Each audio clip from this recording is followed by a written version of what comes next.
कृष्णा। राधे राधे दोस्तों, आप सभी को आषाढ़ मास की हार्दिक शुभकामनाएं। आप सभी पर विष्णु भगवान की कृपा सदैव बनी रहे। आप सभी से अनुरोध है कि कथा को पूरा अवश्य सुनिएगा। यदि आपने अभी तक चैनल को सब्सक्राइब नहीं किया है तो कृपया चैनल को सब्सक्राइब कर लीजिएगा, ताकि आपको हमारे चैनल पर हर व्रत कथाएं सुनने को मिलती रहें। तो आइए शुभारंभ करते हैं। आषाढ़ पूर्णिमा की व्रत कथा। हिंदू धर्म में आषाढ़ पूर्णिमा का विशेष महत्व है। मान्यताओं के अनुसार आषाढ़ पूर्णिमा के दिन ही महर्षि वेद व्यास जी का जन्म हुआ था। वेद व्यास ने मानव जाति को चारों वेदों के ज्ञान से अवगत कराया था। साथ ही उन्होंने हिंदू धर्म के महान ग्रंथ महाभारत की रचना की थी। हिंदू धर्म में महर्षि वेद व्यास का बहुत बड़ा योगदान और प्रभाव रहा। इसीलिए आषाढ़ पूर्णिमा को गुरु पूर्णिमा के रूप में मनाया जाता है और इस पूर्णिमा को व्यास पूर्णिमा के नाम से भी जाना जाता है। आषाढ़ पूर्णिमा पर गुरुओं की पूजा की जाती है। आषाढ़ पूर्णिमा का व्रत रखने वाले व्यक्ति इस दिन भगवान श्री विष्णु की आराधना करते हैं एवं श्री सत्यनारायण कथा का श्रवण करते हैं। आषाढ़ पूर्णिमा का महत्व। हिंदू धर्म में आषाढ़ पूर्णिमा का विशेष महत्व है। इस पूर्णिमा को गुरु पूर्णिमा के रूप में मनाया जाता है। हिंदू धर्म में गुरुओं को विशेष स्थान प्राप्त है। गुरु पूर्णिमा के दिन गुरु की पूजा की जाती है। साथ ही इस दिन भगवान श्री हरि विष्णु की आराधना की जाती है। इस तिथि को सच्चे मन से भगवान विष्णु की पूजा करने से मनोकामनाएं पूरी होती हैं। आषाढ़ पूर्णिमा के दिन दान का विशेष महत्व है। इस दिन दान करने से विशेष पुण्य की प्राप्ति होती है। कुल मिलाकर यह पूर्णिमा धार्मिक दृष्टिकोण से बहुत ही महत्वपूर्ण एवं विशेष माना गया है। आषाढ़ पूर्णिमा की व्रत विधि। इस दिन सुबह जल्दी उठकर किसी पवित्र नदी में स्नान कर लेना चाहिए। यदि किसी पवित्र नदी में स्नान करना संभव ना हो तो पानी में गंगा जल का कुछ अंश मिलाकर स्नान कर लें। इसके पश्चात सूर्य मंत्र का उच्चारण करते हुए सूर्य देव को अर्घ्य दें। इसके बाद पूर्णिमा व्रत का संकल्प लें। इसके बाद भगवान विष्णु का पूजन तुलसी, धूप दीप, गंध फूल एवं फल से करें। इस दिन काले तिल का दान करना बहुत ही शुभ माना गया है। इसीलिए काले तिल का दान करें। पूजा के दौरान सत्यनारायण कथा का पाठ एवं श्रवण करें। साथ ही इस दिन गरीब और ब्राह्मणों को भोजन कराने से विशेष पुण्य की प्राप्ति होती है। इसीलिए यदि संभव हो तो ब्राह्मण एवं जरूरतमंद को भोजन कराएं। पूर्णिमा व्रत कथा। द्वापर युग में एक समय की बात है कि यशोदा जी ने कृष्ण से कहा, हे कृष्ण, तुम सारे संसार के उत्पन्न करता, पोषण तथा उसके श्रृंगार करता हो। आज कोई ऐसा व्रत मुझसे कहो जिसके करने से मृत्यु लोक में स्त्रियों को विधवा होने का भय न रहे तथा यह व्रत सभी मनुष्यों की मनोकामना पूर्ण करने वाला हो। श्री कृष्ण कहने लगे, हे माता, तुमने अति सुंदर प्रश्न किया है। मैं तुमसे ऐसे ही व्रत को सविस्तार कहता हूँ। सौभाग्य की प्राप्ति के लिए स्त्रियों को द्वादशांत अर्थात 32 पूर्णिमाओं का व्रत करना चाहिए। इस व्रत को करने से स्त्रियों को सौभाग्य संपत्ति मिलती है। यह व्रत अचल सौभाग्य को देने वाला और भगवान शंकर के प्रति मनुष्य मात्र की भक्ति को बढ़ाने वाला है। यशोदा जी कहने लगी, हे कृष्ण, सर्वप्रथम इस व्रत को मृत्यु लोक में किसने किया था? इसके विषय विस्तार पूर्वक मुझसे कहिए। श्री कृष्ण जी कहने लगे कि इस भूमंडल पर एक अत्यंत प्रसिद्ध राजा चंद्रहास से पालित अनेक प्रकार के रत्नों से परिपूर्ण कार्तिका नाम की एक नगरी थी। वहाँ धनेश्वर नाम का एक ब्राह्मण रहता था और उसकी स्त्री अति सुशील रूपवती थी। दोनों ही उस नगरी में बड़े प्रेम से साथ में रहते थे। घर में धन धान्य आदि की कोई कमी नहीं थी। उनको एक बड़ा दुख था, उनके कोई संतान नहीं थी, जिस वजह से वह बहुत दुखी रहते थे। एक दिन एक बड़ा तपस्वी योगी उस नगरी में आया। वह योगी बाकी सभी घरों से भिक्षा मांगकर भोजन किया करता था, लेकिन उस ब्राह्मण के घर से भिक्षा कभी नहीं मांगा करता था। एक दिन योगी गंगा किनारे भिक्षा मांगकर प्रेम पूर्वक खा रहा था। ये सब करते देख धनेश्वर ने योगी से पूछा, महाराज, आप सभी घरों से भिक्षा लेते हैं, लेकिन मेरे घर की भिक्षा क्यों नहीं लेते? इसका कारण क्या है? योगी कहने लगा कि आपके धर्म हमें इस बात की आज्ञा नहीं देता है, क्योंकि अभी आप गृहस्थ जीवन में एक सुख से वंचित हैं। आपके घर संतान होने पर मैं आपके घर से भी भिक्षा स्वीकार कर लूंगा।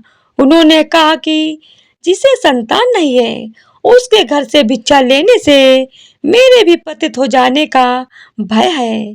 धनेश्वर यह सब बात सुनकर बहुत दुखी हुआ और हाथ जोड़कर योगी के पैरों पर गिर पड़ा तथा दुखी मन से कहने लगा कि आप मुझे संतान प्राप्ति के उपाय बताएं। आप सर्वज्ञ हैं, मुझ पर अवश्य यह कृपा कीजिए। धन की मेरे घर में कोई कमी नहीं है, लेकिन मैं संतान न होने के कारण अत्यंत दुखी हूँ। आप मेरे इस दुख का हरण कीजिए। यह सुनकर योगी कहने लगा, तुम चंडी की आराधना करो। घर पहुंचकर उन्होंने यह सारी बात अपनी पत्नी को बताई और खुद वन में चला गया। वन में पहुंचकर उसने चंडी की आराधना की और उपवास किया। चंडी ने 16 दिन उसको सपने में दर्शन दिए और कहा कि हे धनेश्वर, जा, तेरे पुत्र होगा, लेकिन उसकी आयु सिर्फ 16 वर्ष होगी। 16 वर्ष की आयु में ही उसकी मृत्यु हो जाएगी।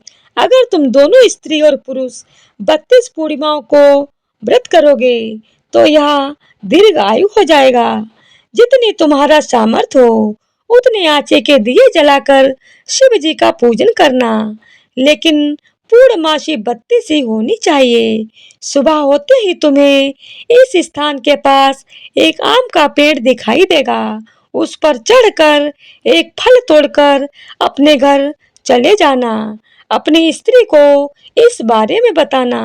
सुबह स्नान होने के बाद वह स्वच्छ होकर शंकर जी का ध्यान करके उस फल को खा ले, तब शंकर भगवान की कृपा से उसको गर्भ हो जाएगा।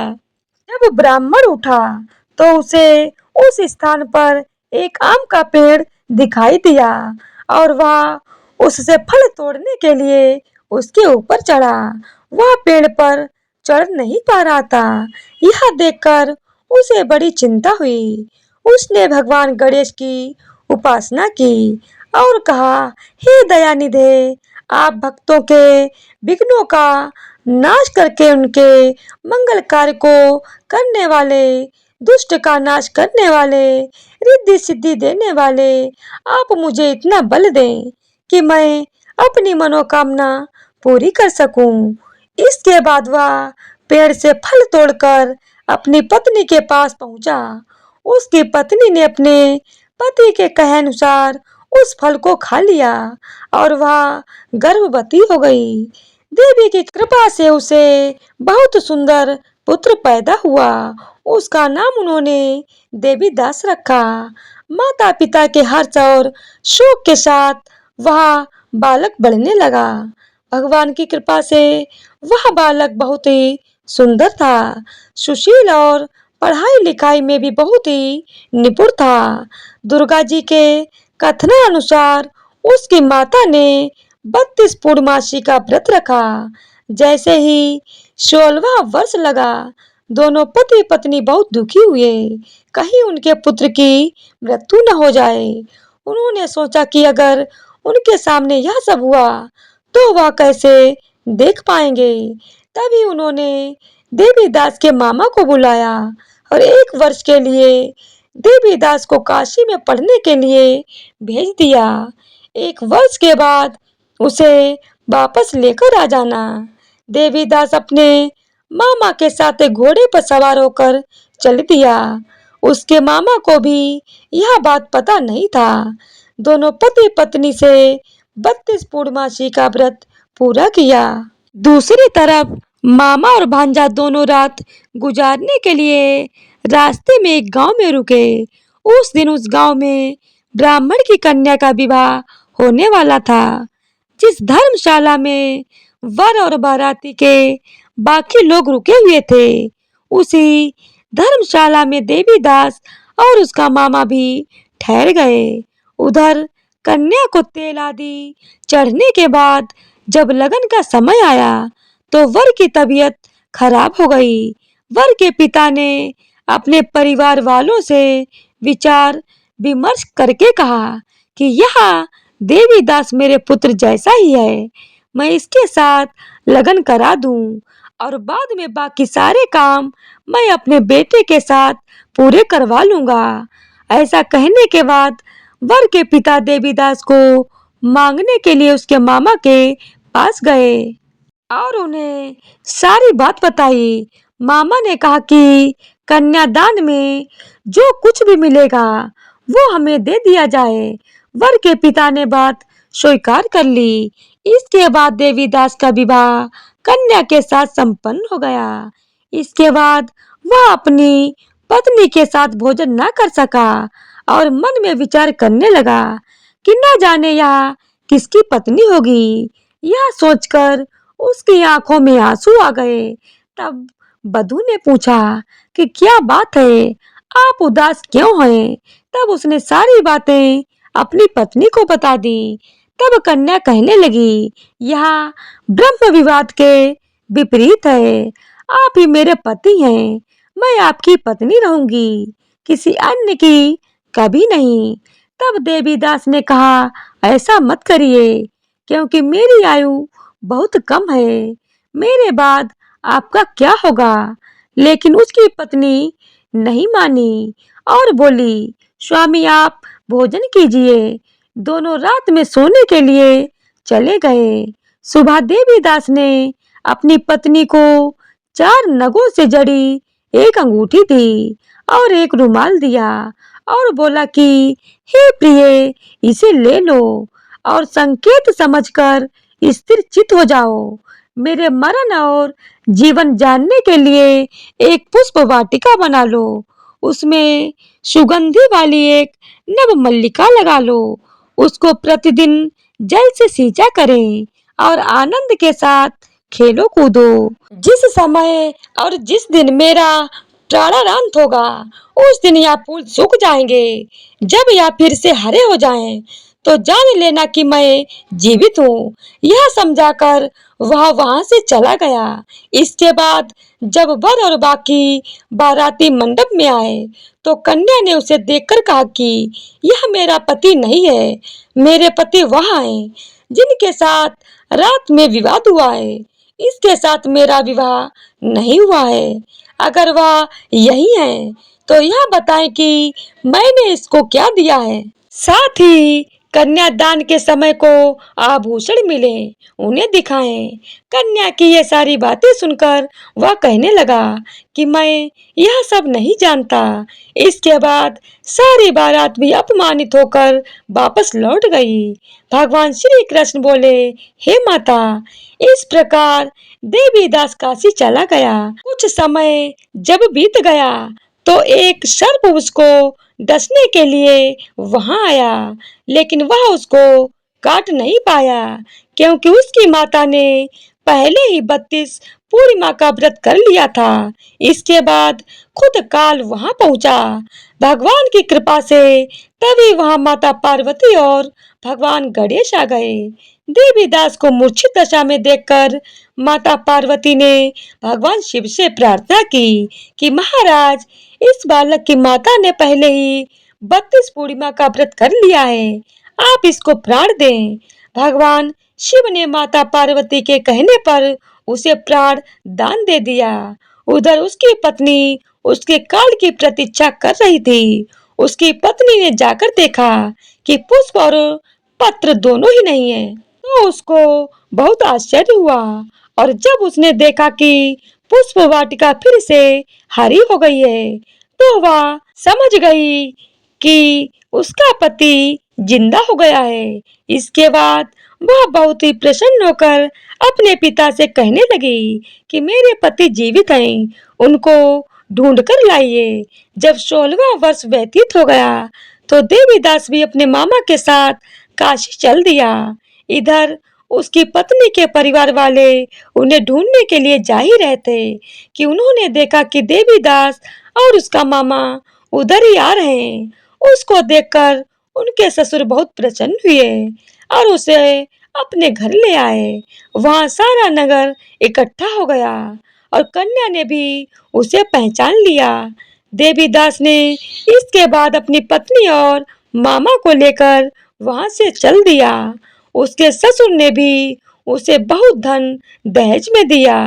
जब वो अपने घर की तरफ चल रहा था, तो उसके माता पिता को लोगों ने खबर कर दी कि तुम्हारा पुत्र देवीदास अपनी पत्नी और मामा के साथ आ रहा है। ऐसा समाचार सुनकर पहले तो उन्हें विश्वास नहीं हुआ, लेकिन जब देवीदास आया और उसने अपने माता पिता के पैर छुए, तो देवीदास के माता पिता ने उसका माथा चूमा और दोनों को अपने सीने से लगा लिया। दोनों के आने की खुशी में धनेश्वर ने बहुत दान दक्षिणा ब्राह्मणों के दी। श्री कृष्ण जी कहने लगे कि इस तरह धनेश्वर को 32 पूर्णिमाओं के व्रत के प्रभाव से संतान प्राप्त हुई। जो स्त्रियां इस व्रत को करती हैं, वह जन्म जन्मांतरों तक वैधव्य का दुख नहीं भोगती हैं और सदैव सौभाग्यवती रहती हैं। यह मेरा वचन है। यह व्रत संतान देने वाला और सभी मनोकामनाओं को पूरा करने वाला है। तो प्रेम से बोलिए जय श्री कृष्णा। ओम नमः शिवाय। हर हर महादेव। तो आज की वीडियो अगर आप लोगों को पसंद आई हो तो वीडियो को लाइक शेयर और चैनल को सब्सक्राइब कर दीजिएगा। धन्यवाद।